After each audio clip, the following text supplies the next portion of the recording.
My name is Laura, and I'm 47 years old. I got divorced 3 years ago, and now I live with my daughter, Jessica. Jessica has graduated from college and is working hard as a professional. It was a day when Jessica and I were out shopping for the first time in a while. That's when we ran into someone we never wanted to see again. That person was my ex-husband, Mike. Mike and I divorced because he cheated on me. We used to work at the same place. When he was younger, he was good at his job, highly regarded by his colleagues, and popular with the female employees. I started liking Mike when we ended up sitting next to each other at a work party because he was considerate and attentive. However, at some point, Mike stopped taking his work seriously. The reason was his infidelity. Mike had a wealthy woman as his mistress. Cheating was already a problem, but he was taking money from this rich woman. Honestly, it wasn't the first time he cheated. However, there was something I just couldn't forgive, and that's why I decided to divorce him. Seeing Mike again brought back memories I thought I had forgotten in an instant. One day, 3 years ago, Mike came home from work carrying a large bag. Upon closer inspection, it was a bag from a famous brand. "Where did you get that bag?" Oh, this. Sorry, but this isn't for you. Mike was in a good mood. By this time, I already knew Mike was cheating. He was coming home later than usual, and he probably met her again today. I never thought it was for me. Is it empty by any chance? Come on, of course not. It's a present for lovely Jessica. For Jessica, she hasn't graduated from college yet. At that time, Jessica was still in her second year of college, but I thought Mike might have gotten it wrong. I know that. This is a gift for Jessica from someone I know. She'll love it. Go get Jessica for me. I went to Jessica's room to call her. Jessica had also noticed that Mike was cheating. Maybe that's why, since she became a college student, she avoided him at home and didn't talk to him. She made a displeased face, but eventually came to the living room and appeared before Mike. Jessica, it's been a while, hasn't it? Where's my hello? You were so cute when you were little. Mike had been drinking and was drunk. Jessica sighed and looked at me, saying, "Mom, can I go back to my room? I have an important test coming up." Immediately, Mike interrupted. Hey, don't be so disrespectful to your father. Who do you think is paying for your college? If I didn't bring in the money, you two idiots wouldn't survive. Mike didn't work for a large company, just an ordinary one. But ever since Jessica started college, he occasionally made these belittling remarks toward the two of us. "You seem to have something to give to Jessica, isn't that right?" Oh, right. Mike handed the famous brand bag to Jessica. "What is this?" Jessica looked at the bag suspiciously, then looked at Mike. Just open it. Jessica took the bag, and when she pulled out the contents, there was a branded handbag inside. It was worth more than $1,000. "Where did you get this bag? It's genuine, right? It must be worth over $1,000. Isn't it amazing? It's a gift for you from someone I know. I asked them to get this one for you. You should be grateful. Fu, is this someone? Jessica's voice was calm, but she kept her eyes down. When I say someone, I mean someone neither you nor Laura knows. Mike tried to act clueless, but Jessica and I knew better. It's your mistress, isn't it? What's her motive for giving me a handbag? I don't want it. Take it back. Jessica yelled and threw the bag with the handbag at Mike. Hey, what are you doing? When I told her I was struggling with my relationship with you, she said she wants to get close to you too, and bought it for you. How rude. Trying to get close. Fuess getting close to whom? You both know I have a mistress, right? Let's not beat around the bush. She's wealthy because she's a business owner. When I told her about you, she said she wanted to get to know you and bought the bag. Not accepting it is just stupid. You casually admit to your cheating, but did you think I wouldn't want a divorce? Mike laughed as he said, You think you can leave me? How will you manage without money? You're a stay-at-home mom, and Jessica's college fees still need to be paid. Mom, just get a divorce already. Jessica said, looking into my eyes. I was shocked and couldn't respond. I'll work part-time when I can. Staying with him won't make you happy. Just get a divorce. Jessica looked at me, almost in tears. It was then that I realized something. I had thought that staying married was for Jessica's sake, but I realized it was hurting both her and myself. Come on, really? You think your part-time job can actually cover your college fees? You're gotten pretty cheeky. Well, it's fine with me. So, are we getting a divorce? Mike said with a smug look. And just like that, our divorce was finalized. Since Mike immediately admitted to his affair, he paid alimony in one lump sum. He probably got the money from his mistress. In an email Mike sent later, he mentioned that his mistress looked down on us. I wondered what Mike hoped to achieve by honestly reporting this. He wrote about how stupid Jessica was for not accepting the handbag, and how she was just like her mother. He also mentioned that we'd likely struggle financially but should never rely on him. That was the moment I knew I never wanted to see Mike or his mistress again. I quickly deleted the email. I used all the alimony Mike paid to cover Jessica's college fees. 3 years have passed since then, and we hadn't contacted or run into each other at all, but that day came suddenly. For the first time in a while, both Jessica and I had the day off from work, so we went shopping.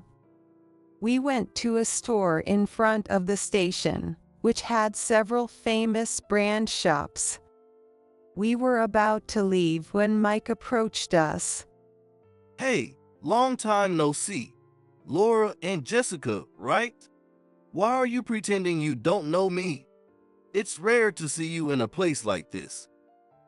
I looked around but didn't see anyone who looked like his wife. Oh, are you worried my wife isn't around? Wait, do you still have feelings for me?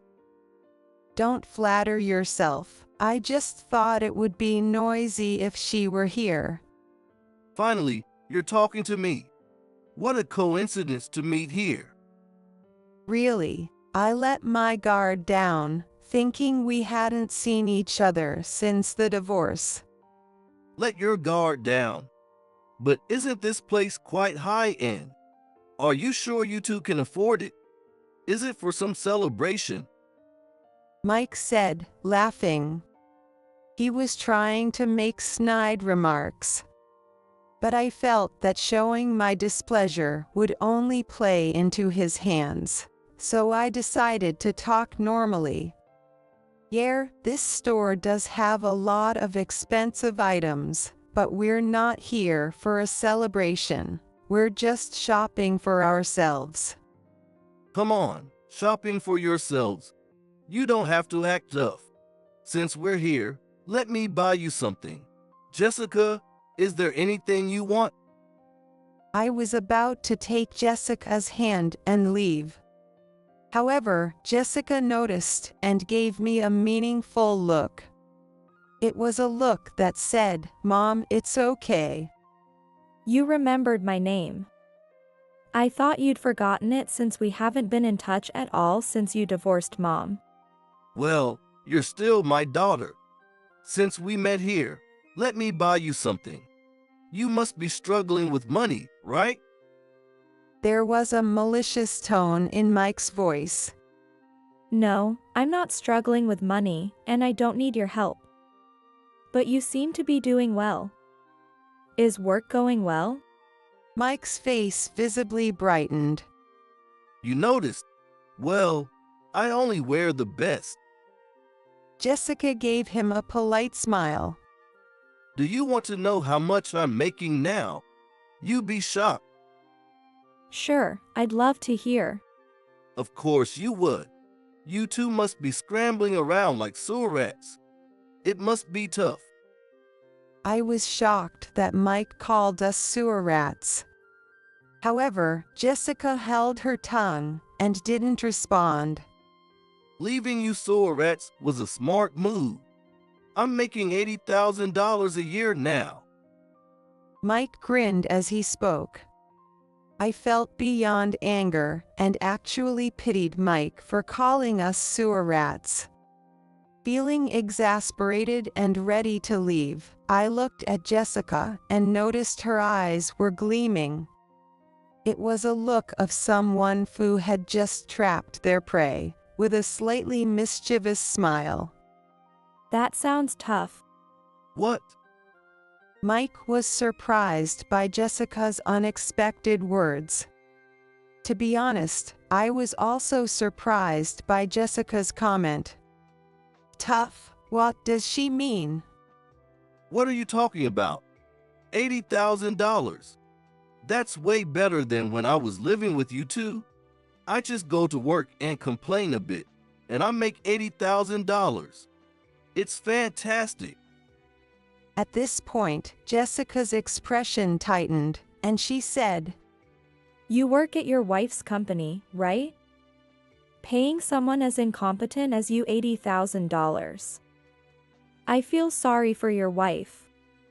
But it's her own fault, I guess. She has done so many terrible things.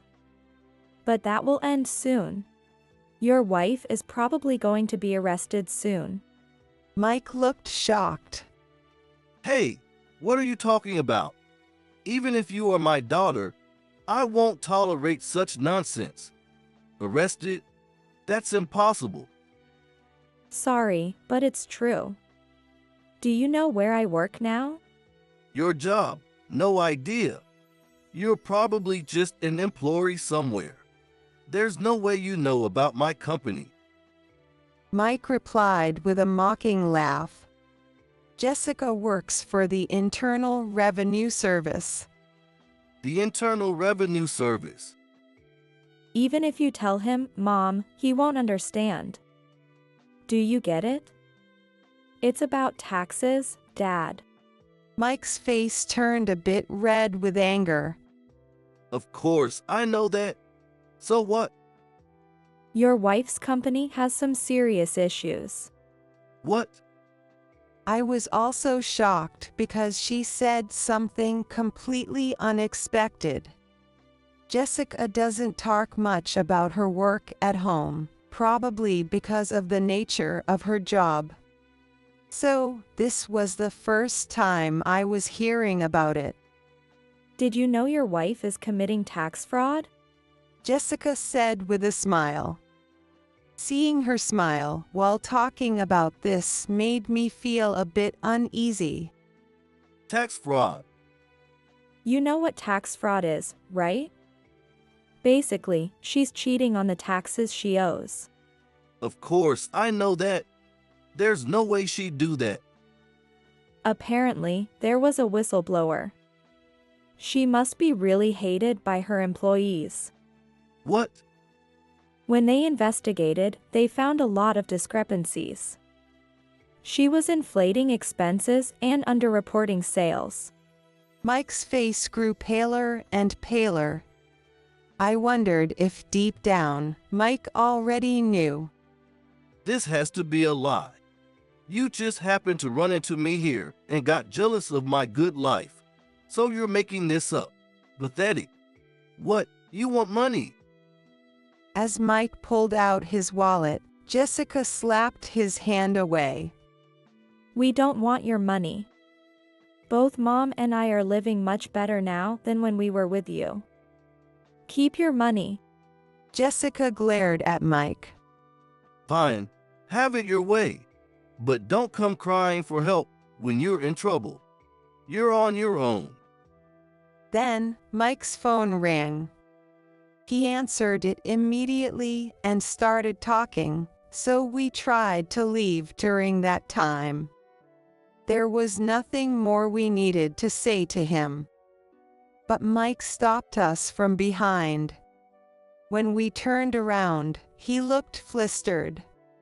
It was my wife on the phone. Oh, really? And what did she say? I held back my urge to leave and listened to Mike. I thought it would be strange for us to leave when we hadn't done anything wrong. She said Internal Revenue Service agents are at the office right now, and I need to get back there quickly. Well, you'd better go then. It's probably just a misunderstanding. I haven't done anything wrong. Mike tried to appear calm, but his anxious expression was evident. Then Jessica spoke up. Lies will always be found out. Most people who commit tax fraud know exactly what they're doing. Professionals can't be fooled. If your wife called you, she might have already told the agents about you. Mike's expression turned to one of shock. She might have mentioned me too. No way. Getting caught like this. So, you did know. I thought so. Even without a whistleblower, it was only a matter of time. Tax fraud is a crime. And now, your wife is dealing with tax evasion, and you're facing sexual harassment and power harassment charges. Once again, I was taken aback by Jessica's sudden revelation. Really, is that true? It's true. I overheard my seniors talking about it. It's going to be tough, but hang in there. Mike looked pale, which suggested he knew what was going on. You should get back quickly. Your wife is waiting, right? You'll be busy from now on, so you'd better be prepared. Jessica was smiling, but her eyes were not. Mike glared at us, and then quickly walked away. We looked at each other, smiled, and continued our shopping. 2 days later, I got a call from Mike. I had kept his contact information since he was still Jessica's father. Laura. Oh, I'm glad you answered. Hey, can we meet somewhere? Jessica can come too. Why all of a sudden? I have nothing to talk about with you. Jessica and I are both busy. I've realized that you two are the best for me, the ones who bring me peace. I could tell from his voice that he was lying. He called us sewer rats. What kind of change of heart is this? Did you forget what you said to us the other day? Don't contact us anymore. Wait, please. You know my wife is getting arrested, right? I wasn't arrested, but I'm being sued by employees for sexual harassment and power harassment. I'm going to lose my place to live. Please, can you shelter me? I'll do housework. Are you kidding? Stop it.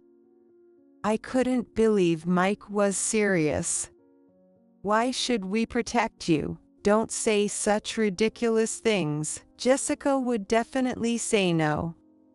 Please, Jessica has a job now, and you're living a lonely life, right? Let's spend our old age together. I'll make you happy. I laughed out loud. He's so self-centered. Who said I'm living a lonely life? I'm having the time of my life now. Honestly, it's because I divorced you. There's no way I want to spend my old age with you. Who do you think you are? There's no place for you in our lives. Mike seemed shocked and couldn't say anything in return. Actually, I've started working too. I'm selling handmade crafts online, which used to be my hobby. It's going really well, and I'm very busy. Spending time with you would be a waste. Please don't say that. What am I supposed to do now? Mike sounded like he was about to cry, but I had no obligation to be kind. I don't know, you called us sewer rats, but aren't you even lower than that? You can't even figure out what to do on your own. Not trying to do anything yourself. You're truly pathetic. I feel sorry for you. Jessica and I are much happier since we got away from you. If you keep contacting us, I'll call the police. Goodbye. I hung up immediately and blocked his number. Jessica didn't need a father like him. To be safe, Jessica and I decided to move to a place with better security. After that, I heard rumors that Mike had lost everything and was living in a cardboard box. Once, when I passed by the store where we had met Mike, I saw someone who looked like him at the entrance. His face was covered in an unkempt beard, and his clothes were in tatters. A security guard from the store was leading him away. Since then, we haven't gone to that store. Jessica and I are living happily together. We've both found fulfilling work, and every day is a joy. We intend to keep working hard to ensure this happiness continues.